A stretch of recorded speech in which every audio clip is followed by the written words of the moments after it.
arrived. And in one of our neighboring counties, a young boy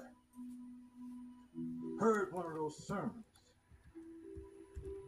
of Dr. King, Paul's letter to the American Christians. And he was so impressed with that sermon. On that day, he decided to devote his life to civil rights. And I think if John Lewis was here today, he would tell you just how much he appreciated hearing Dr. King preach that sermon. So that's the kind of impact the Montgomery bus boycott had, not just on people in this town, but in the surrounding area. And I think John Lewis is a good example. If you look at the Black Lives Matter movement and you say, well, what were the defining features of it?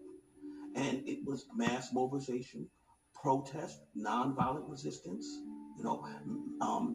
lobbying, pushing for legislation. It wasn't as based in the church as the earlier phase of the movement was.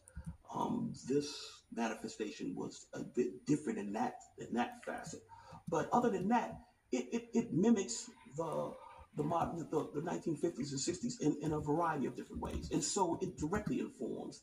And you could see this even in the bus boycott, where you have students who are freshmen in 1956. They step into a Montgomery in the midst of a full-blown bus boycott, right? And they attend these nonviolent direct action social workshops.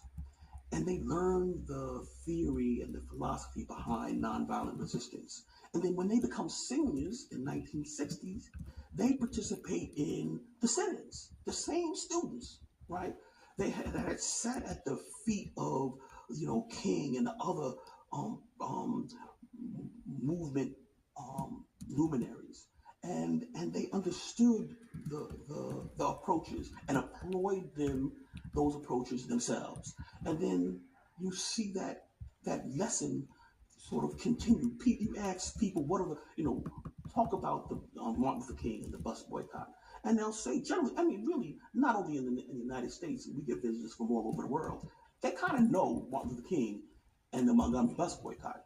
And they can tell you what people protested, they picketed, they boycotted. That's direct action, mass mobilization. So they know the features. That's part of the American experience now. It's part of what it is to be an American now, is that this